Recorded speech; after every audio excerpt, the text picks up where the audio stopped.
Radio Caput. Esto es Radio Caput.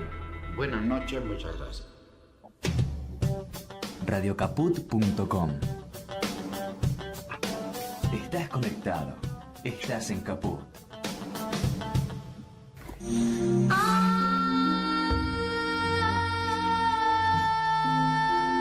Entrañables.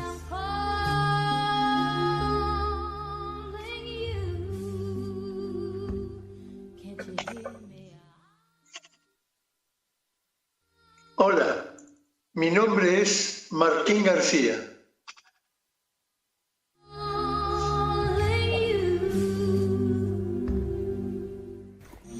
Hoy estamos con un invitado de lujo, Juan Alonso, un gran periodista que se tomó durante 10 meses la tarea de investigar y escribir un libro excelente sobre el caso Libra, Libra Trampa, o algo por el estilo, que analiza todo el proceso de lo que seguimos pensando que es una gran estafa realizada por un equipo, casi una asociación ilícita entre un grupo de personas que ya tenían contacto con el presidente Javier Milei y el presidente Javier Milei. Buenas tardes, Juan Alonso.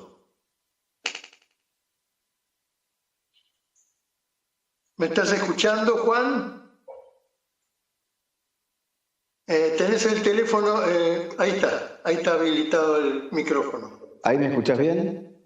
Sí, perfecto. ¿Cómo andás, Martín? Un abrazo para vos y para todo el equipo. Pueden utilizar la imagen si quieren. Estoy conectado yo. Bueno. Le decimos entonces a Martín Loza si quiere habilitar la imagen directa de Juan Alonso. Ahí estoy. ¿Me escuchan bien? ¿Me escuchan bien? Sí, perfecto. Y se te ve muy bien también. Bueno.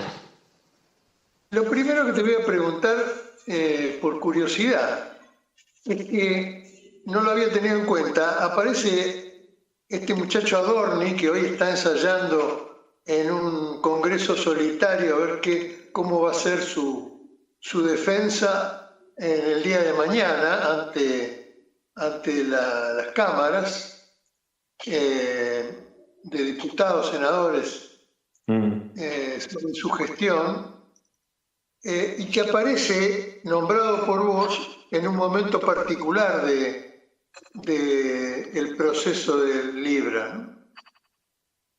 Sí, lo que sucede es que, según la instrucción de la jueza Sandra Arroyo Salgado, tanto Karina Elizabeth Milei como Manuel Adorni habrían estado en el momento en que el presidente realiza el posteo de la criptomoneda Libra. El 14 de febrero, si no me equivoco, del año pasado, a las 19:01:22 segundos.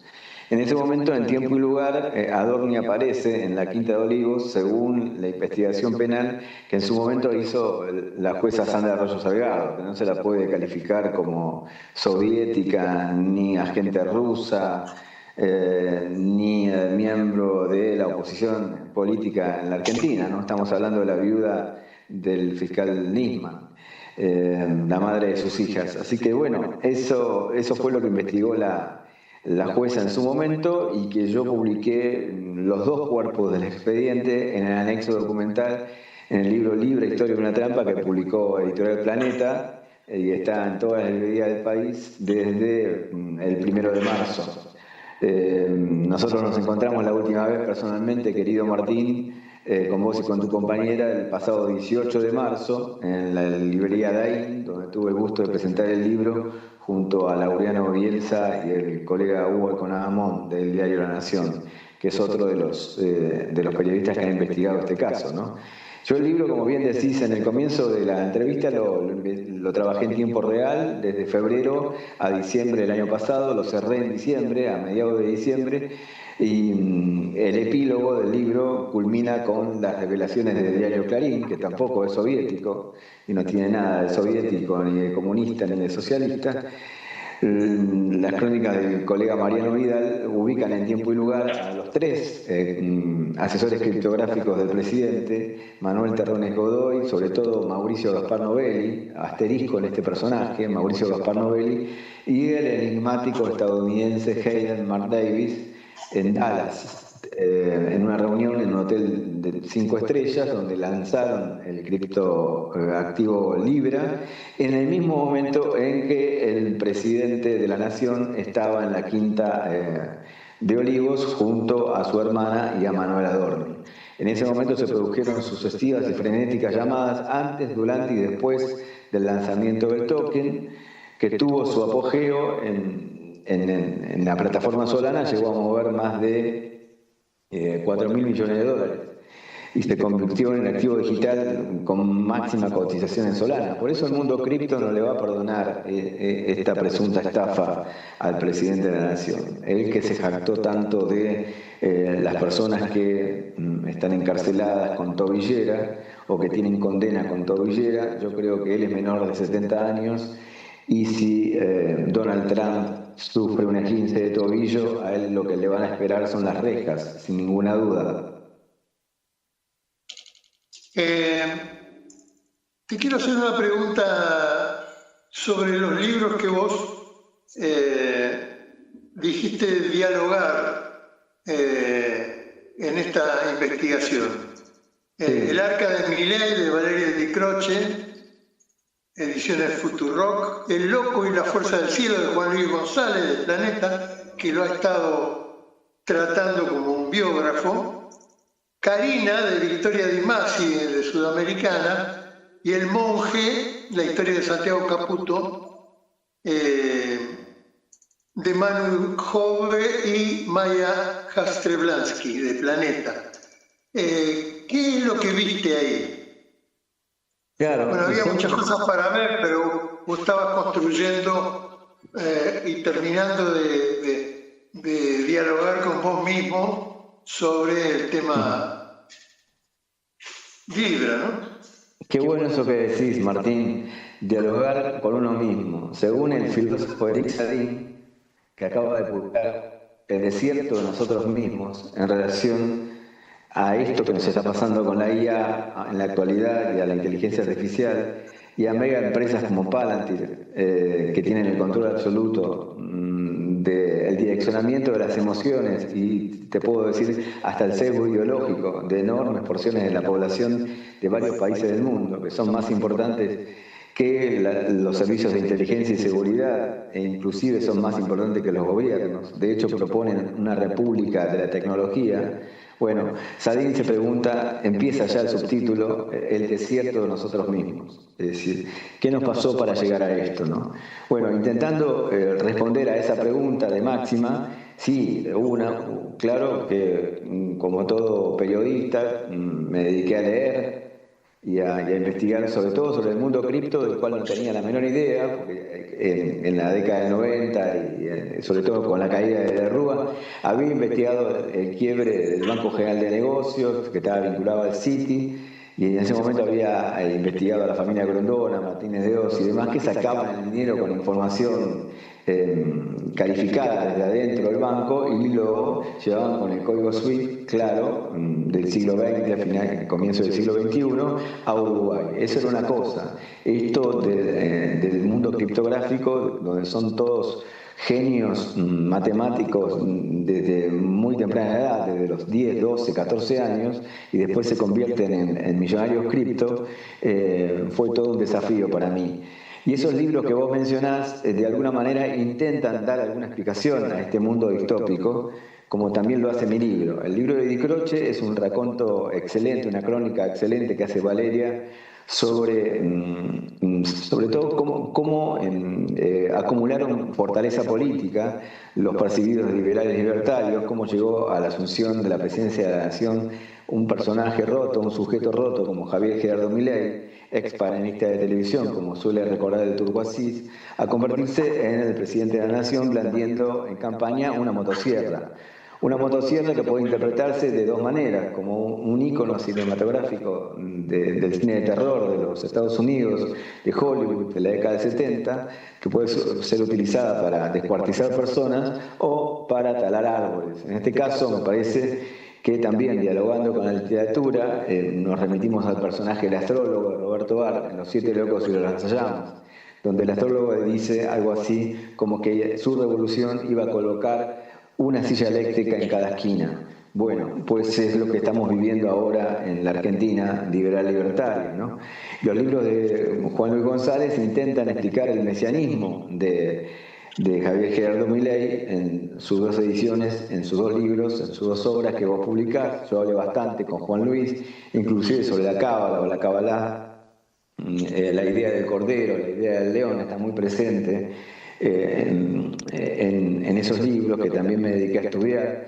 Bueno, los libros de Di Masi, claramente el libro de Di Masi hace eje en Karina Elizabeth Milei, que es un personaje central en esta historia porque es los ojos, la mano del rey, si se quiere remitir a una serie famosa, Juego de Tronos, la mano derecha del percibido personaje romano de la historia romana, como se percibe o se autopercibía el presidente de la nación, y después los otros libros sobre el otro personaje que claramente hace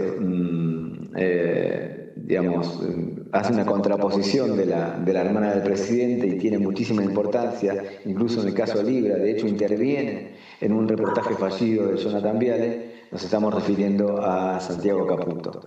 Entonces, todo eso hace, si se quiere, una masa crítica que ayuda a interpretar esta era, ¿no? Esta era absolutamente delirante que estamos viviendo los argentinos, y me parece que tiene que ver con la pretendida implantación del anarquismo capitalista como algo normal para la cultura argentina. Pretenden que nosotros perdamos la idea de justicia social, la idea de inclusión social, la idea colectiva del bien común, y de alguna manera seamos una especie de sociedad de esclavos absolutamente individualistas. Ahora, estas escenas no sé si Novelli diciendo después del hecho, digamos, que explota el tema, diciendo, ¿qué hago con estos 100 millones de dólares? ¿A quién se los tengo que dar? Muestra una banda juvenil casi, manejándose con temas de mayores, y sin embargo hay una especie de práctica previa de todo este grupo, ¿no? Con Godoy, Claro, la comisión investigadora del Congreso de la Nación, integrada por diputados del ARI, diputados de Unión por la Patria, gente que venía, si se quiere, del masismo, digamos, un grupo multifacético y plural de legisladores nacionales investigó la trazabilidad del criptoactivo Libra, y tuvo el camino crítico. Claro, y tuvo informes nodales de plataformas virtuales que le respondieron mediante oficio, y esos oficios fueron incorporados a la causa judicial que se dirime acá en el Fuero Federal Penal de la Argentina. Aclarémosle a las personas que nos están viendo que lo que vos decís, el personaje que dijo que tenía 100 millones de dólares en Argentina es Hayden Mark Davis, el estadounidense Hayden Mark Davis, que está investigado en una causa civil, es decir, donde 75.000 damnificados por Libra se presentaron en el Distrito Sur de Nueva York, y allí se dirime una causa civil, es decir, que los damnificados requieren dinero a cambio. Por ahora es civil. Y aquí, en Argentina, la causa es de gravedad institucional porque está en juego nada menos que la figura del presidente, su jefe de gabinete, su hermana, etc. Es decir, El presidente no puede explicar varias cosas. El presidente hizo trampa porque publicó el contrato de Libra que no tenía ninguna persona del planeta. Lo publicó él en su cuenta de funcionario público nacional de trascendencia internacional. No hubo ningún presidente del mundo que publicase el contrato de Libra. ¿Qué es el contrato de Libra? Los 44 caracteres alfanuméricos que llevaron a los inversores a la blockchain, donde el presidente hace la segunda trampa y dice que era para favorecer a pequeñas y medianas empresas. Cuando vos ingresabas a la plataforma Solana, no encontrabas ningún apéndice con el contrato que beneficiaba a pequeñas y medianas empresas. Y más, no había ninguna pequeña y mediana empresa mencionada allí. Con lo cual, eso lisa y llanamente no sé si configura el delito de una presunta estafa, eso lo dirá la justicia, tanto aquí como en Estados Unidos. Lo cierto es que es claramente una trampa.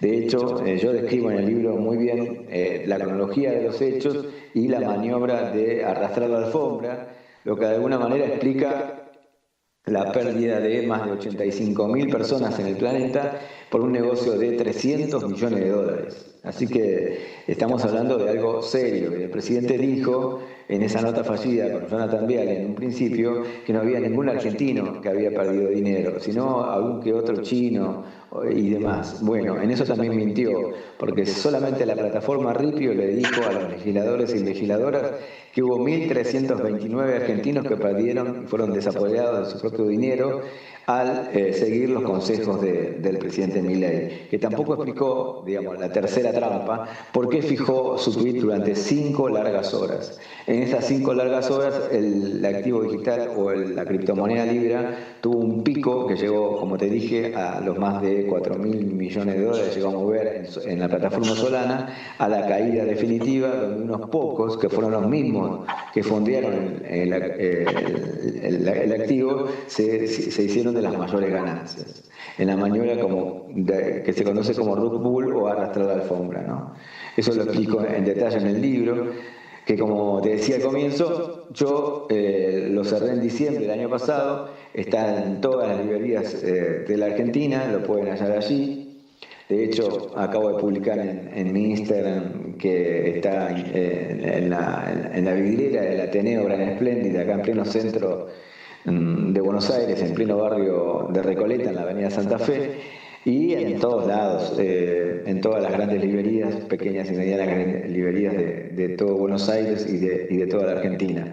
Y es un caso que tiene relevancia todavía porque me parece que Manuel Adorni no solamente no puede explicar sus propiedades de acuerdo a su declaración jurada, sino que tampoco puede explicar dónde demonios estuvo ese día en que Milei promovió lo que se investiga como una supuesta estafa global, una estafa global supuestamente, como lo dijo la jueza Jennifer Rochon del Distrito Sur de Nueva York, que en un dictamen que publico en el anexo documental de mi libro, donde todos los lectores y lectoras van a poder leer el comienzo de los documentos, tanto de la justicia estadounidense como de la Argentina, más los documentos de la comisión investigadora y las posiciones de la defensa y sobre todo de las 2 querellas de Juan Grabois y de Martín Romeo, van a poder leer el comienzo y la totalidad de los documentos, porque cada documento tiene un código QR.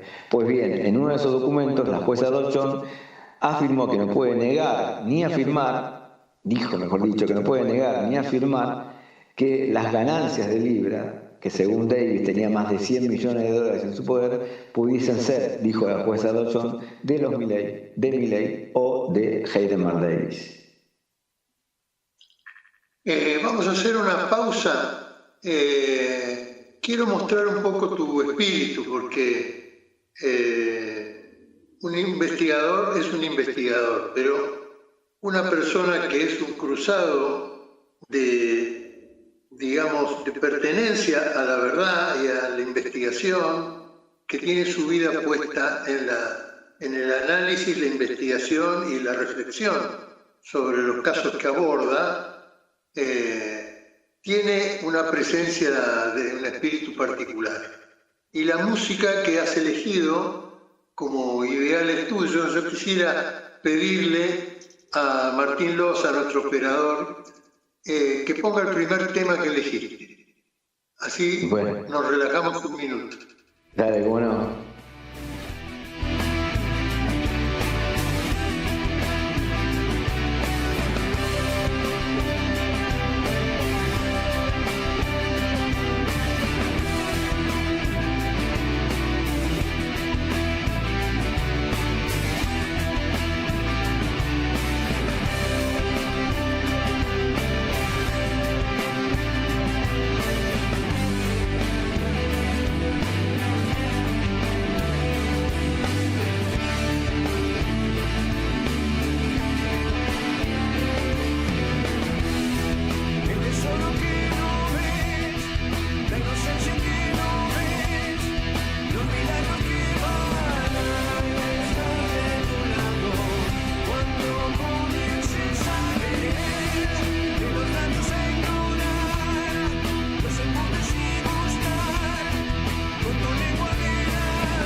Hermoso tema. Sí, esperemos que no nos pase como al protagonista, que podamos volver al diablo, ¿no? Viste que el indio dice, el tonto nunca puede ver al diablo aunque cague en su nariz. Bueno, esperemos que no nos pase eso, ¿no? Podemos al menos intentar algún tipo de explicación de lo que nos pasa, de lo que nos está pasando. Es lo fundamental en mi vida, te podría decir, querido amigo Martín. Tratar de entender lo que nos pasa, tratar de comprender el momento histórico que transitamos. Ese es uno de los motores de mi búsqueda y de mi carrera. Indudablemente es una época, entre comillas, distópica para la Argentina, ¿no?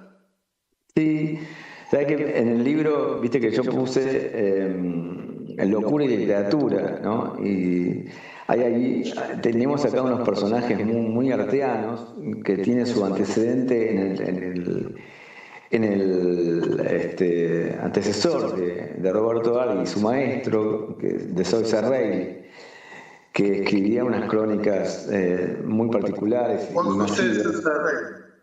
Claro, Juan José de Sóysa Reilly, que tuvo un libro que se llamó La ciudad de los locos, que inspiró a Roberto Arlt para escribir Los siete locos y los lanzallamas.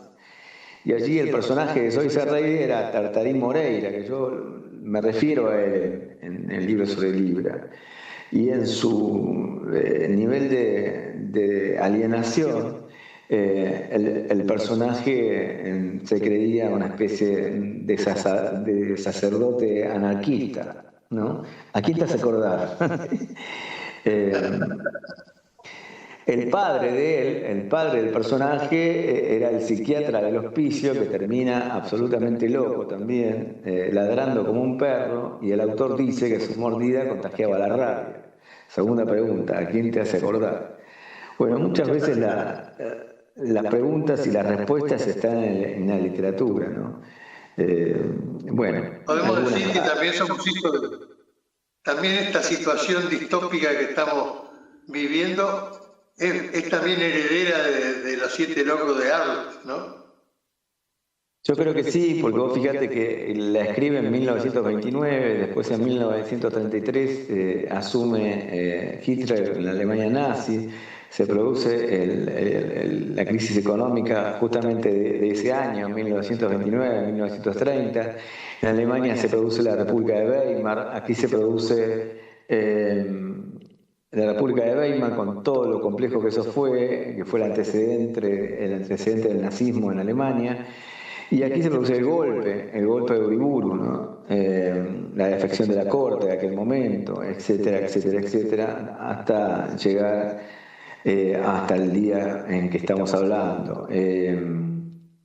Son personajes muy llamativos, donde el lenguaje no es algo que los caracterice. Digamos.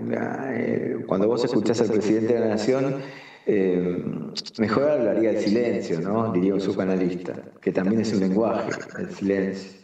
Pero el presidente de la Nación hace caso omiso a esto, y cada vez que se refiere a la prensa, a la oposición, son todos orcos, cucas, soviéticos, comunistas, basuras, etc. Pero no por una casualidad, sino por una causalidad, me parece a mí. Jamás ha criticado a sus 3 asesores criptográficos en la supuesta estafa de Libra. Es decir, nunca dijo insultos o pronunció insultos en contra de Heidenmark Davis, en contra de Mauricio Gaspar Novelli y en contra de Manuel Terrones Godoy, que vendría a ser un personaje de segundo orden. Acá lo más importante son Davis y Novelli. Y Novelli es el verdadero supuesto articulador de todo este mega evento criptográfico, que dejó un tendal de damnificados. Y en el libro yo le hago una entrevista en un capítulo que se llama Argen Criptos, donde entrevisto a Laura Noviel, a Fernando Molina, que hizo el diccionario cripto para mi libro. Es decir, le quiero contar a quienes nos están escuchando y viendo que Fernando Molina es un experto en activos digitales, radicado en Estados Unidos, un argentino que se recibió aquí en la UTN y hizo un doctorado allá. Y es uno de los mayores expertos en activos digitales del mundo, y trabaja en la mejor empresa de análisis de activos digitales de Estados Unidos. Y siguió sobre todo la línea de inversiones en las billeteras virtuales de Heidenmark Davis, en tiempo real. Bueno, Fernando tuvo la gentileza de hacer el diccionario cripto, con el cual empieza mi libro, Libra, historia de una estafa. Y de allí arranca esos días, Y en el, digamos, se puede decir, en el centro del libro aparece un capítulo que se llama Argencriptos, donde entrevisto a Laureano Bielsa, que fue fundamental también, al igual que Fernando Molina, a Martín Romeo, uno de los querellantes de la causa, junto a Juan Grabois. Romeo es un empresario cripto que perdió dinero y es uno de los propulsores de la acción penal aquí en Argentina. Y también a Carlos Malatón, que lo llamo ese encuentro, lo llamo un domingo en el Cábana. Y allí Malatón me cuenta algo absolutamente loco, como las novelas de Arte y de Sousa Reilly. Me dice que cuando lo citaba a Milei al mismo lugar que donde yo me encontraba ese domingo, y después iban a tomar un café al Florida Garden, aquel bar donde se encontraban a hablar de literatura, presuntamente Borges y Bioy Casares. Bueno, acá estaban Malatón y Milei, y Malatón intentaba explicarle en qué consistía el Bitcoin, digamos, la moneda que intentó reemplazar, la moneda digital que intentó reemplazar el dólar y el patrón oro, sobre todo cuando Estados Unidos tuvo la crisis financiera, económica e inmobiliaria de 2008. Desde allí nacen las criptomonedas, después vienen las criptomonedas, por eso de alguna manera intenté historiar todo eso en el libro. Y ahí Malatón me cuenta que Milei nunca aprendió ni siquiera el Bitcoin, no tiene la menor idea de nada. Sin embargo, daba clases en la Academia de Novelli desde el año 20, con un supuesto salario de $2.000 hasta $4.000, según las revelaciones salidas de ninguna conspiración, sino de las pericias que realizó el Ministerio Público Fiscal en el dispositivo celular de Mauricio Gaspar Novelli, ¿no? Uno de los sospechosos de la causa Libra, que a esta altura debería ser de mínima indagado. Es decir, aclarémosle qué significa la indagatoria a las personas que están viendo y escuchando esta entrevista. La indagatoria es cuando es un acto de defensa, que cuando un funcionario judicial considera que hay semiplena prueba de que la persona que cita habría cometido un delito, bueno, pues bien, tiene ese acto de defensa, que es la declaración indagatoria. Bueno, el juez Martínez de Giorgi y el fiscal Eduardo Tadiano, que está durmiendo la eterna siesta de febrero del año pasado, todavía no llamó a indagatoria a ninguno de estos personajes. Digamos, aquí no rige en esta causa el llamado derecho creativo que inventaron Bonadío y Stornelli, ni existen cuadernos pegados con moco. Acá hay prueba fáctica concreta de una supuesta estafa donde habría participado nada menos que el presidente de la Nación. Bueno, estamos en un momento bastante raro, porque todavía no han llamado a declaración indagatoria a nadie. Y siguiendo la línea del nuevo ministro de Justicia, Maíquez, la defensa de los asesores criptográficos de Milei, de Novelli concretamente, ha pretendido anular la prueba que colectó el Ministerio Público en su propio teléfono celular. Así que así estamos, querido Martín. Sí, pareciera que está como prohibido o como demasiado exagerado hacerle un juicio al presidente de la Nación por un caso de estafa, ¿no? Como que todo el mundo no sabe, o sí sabe, o avanzar o hacerse el gil, digamos, ¿no? Jugar el juego de las maneras y de los movimientos, pero sin ir a fondo, ¿no? Bueno, tuviste una expresión muy porteña, hacerse el gil. Uno de los capítulos de Novelli con un tango de Cadica, ¿no?, que se llama El Fanfarrón. Bueno, el que se sienta aludido es problema de él. ¿Qué viste? Te metiste ya que lo nombraste, en el juicio de Grabois. Grabois muy confiado en su avance legal contra la estafa, ¿no? A ver, ¿Tuviste aproximación? ¿Tenés una idea? sí, la querella de Grabois, yo lo he consultado varias veces, participa activamente de la causa, pidió la indagatoria, obviamente, de todos estos personajes y también del presidente de la Nación y el apartamiento del fiscal Tayano. Lo mismo hizo la querella de Romeo y lo mismo hicieron los diputados que integran la comisión investigadora o que integraron la comisión investigadora. Vamos a ver qué sucede, porque si acá aparece la figura de un ex fiscal estadounidense llamado Timothy Treanor, que en su momento estuvo a cargo de la representación legal de los damnificados estadounidenses, mejor dicho, de la causa que está radicada en el Distrito Sur de Nueva York, que son 75.000 damnificados. Esto podría tener una deriva penal, porque en los diálogos que tuvo conmigo Timothy Treanor el año pasado, claramente me dijo que para él Javier Gerardo Milei habría incurrido en la vulneración de leyes estadounidenses, y eso podría tener consecuencias penales. Si Timothy Treanor, digamos, llegase a recomponer su rol dentro del expediente que se sustancia en Nueva York, puede tener una deriva penal esto.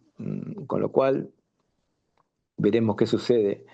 Es un momento muy, muy complicado para el gobierno, tiene una imagen negativa ya superior al 70%. En este contexto se va a producir mañana el show que pretende realizar el jefe de gabinete en el Congreso de la Nación. Supuestamente, corregime vos, que no estoy siguiendo ahora exactamente, será confirmada la presencia del presidente, pero sería la primera vez que un jefe de gabinete concurre al Congreso de la Nación, que es otro poder de la República, según la Constitución Nacional de la República Argentina, acompañado por el máximo referente del Poder Ejecutivo. Es decir, es como si... Estaría confirmado la presencia. Yo inmediatamente me hice la imagen del patrón de la estancia controlando la cara de los senadores o diputados o quienes estén, a ver quién se anima a... Yo no lo considero un patrón de estancia, ahí difiero tenuamente con vos. Para mí, Palantir en su manifiesto de hace 2 semanas dijo que su postulado de que las democracias han perimido, tal como la conocíamos, incluso la Declaración de Derechos Humanos de 1948, tenemos que decir eso. Lo que Palantir está en contra de la doctrina social de la Iglesia, es decir, está en contra de la inclusión social. Entonces, tiene un problema Palantir, porque hay 1.400 millones de católicos en el mundo que creemos en la justicia social. Entonces, es muy difícil eso, porque lo pone al presidente de la República, yo no le diría como el patrón de estancia, sino como un, comillas, sacerdote de esos postulados foráneos que no tienen absolutamente nada que ver con el sesgo cultural histórico de la República Argentina desde mediados del siglo XX para acá, o si querés, a la generación del 80, que tanto dice pertenecer o que se siente identificado Javier Gerardo Milei, no tiene nada que ver con la generación del 80. La generación del 80 nunca se hubiese colocado en el rol de supuesto protagonista de una guerra mundial como la que está sucediendo ahora entre Estados Unidos e Israel en contra de Irán, y la Argentina ha fracturado su histórica neutralidad. Así que todo mal, no entienden absolutamente nada de nada, o sí entienden, directamente alineados con el poder fáctico real de la principal potencia armamentística en Occidente, que es Estados Unidos, ¿no? Y el gobierno de ultraderecha que tiene el Estado de Israel. Que aclaremos, ninguno de nosotros está en contra del Estado de Israel. De hecho, Perón y Evita fueron uno de los primeros que reconocieron el Estado de Israel. Lo que me parece es que Milei estuvo presente bailando, festejando no sé qué, cuando el líder del Estado, donde él hizo una visita de Estado, está acusado nada menos que por delitos de lesa humanidad por la Corte Penal Internacional de La Haya. Así que bueno, tiene que dar explicaciones. Todos estos personajes en algún momento van a tener que dar serias explicaciones por todo lo que están haciendo. Allí veo también que alguna gente se benefició directamente, quiero decir, más allá del cúmulo de miles de personas que participaron de esta cuestión, hay algunos que se beneficiaron en forma importante, ¿no? Sí, yo mencioné porque todavía no se conocía la identidad y están en búsqueda de ratificarse todo eso judicialmente, digamos, los rastros alfanuméricos de las wallets, es decir, de las inversoras de esas que aparecían en la blockchain. Y allí hay gente que con un solo clic se llevó 5, 8, 10 millones de dólares. Bueno, la justicia tiene que investigar si esas billeteras virtuales pertenecían a Mauricio Gaspar Novelli, a los amigos del presidente o a quién demonios pertenecían. No es una tarea del periodismo, el periodismo profesional ya ha hecho demasiado. Y de hecho, en estos meses han anulado el Estatuto del Periodista Profesional que estaba vigente desde 1946. Así que, corregime, Martín, pero esto no ha pasado No, jamás desde la recuperación democrática de 1983. Es algo absolutamente insólito. Ahora hay una presentación colectiva del sindicato de prensa porque no dejan ingresar a los periodistas a la sala de prensa de la Casa Rosada. Esto no lo ha hecho ni siquiera Videla. En este contexto, el presidente mañana va a ir a apoyar a su jefe de gabinete al Congreso de la Nación. Bueno, mi libro intenta explicar este estado delirante que vive la República Argentina con los percibidos liberales libertarios, ¿no? Que tienen su raíz entre algunos teóricos ingleses y estadounidenses. Qué sé yo en el libro cito a un tal Townsend, que después de quedarse viudo y viajar a España, digamos que promovía el hambre sistemática en contra de la clase trabajadora para domesticarla. Falta que promuevan eso, ¿no? Por la inflación alimentaria, el absoluto fracaso del modelo económico de Milei, que asumió diciendo que era un experto en crecimiento de la economía, en comillas, con o sin dinero. Nos damos cuenta que tenemos los mayores precios en los precios del combustible, cuando la Argentina es productora de combustible. Tenemos la mayor inflación alimentaria, cuando la Argentina es productora de alimentos, puede alimentar a 400 millones de personas, cuando aquí vivimos 47 millones de argentinos y argentinas. Bueno, tenemos el mayor yacimiento de petróleo y gas no convencional del mundo en Vaca Muerta. Tenemos una empresa nodal para Argentina como YPF, donde el presidente la usa como mameluco, pero no da ningún tipo de explicación de qué demonios va a hacer con la riqueza natural de la Argentina.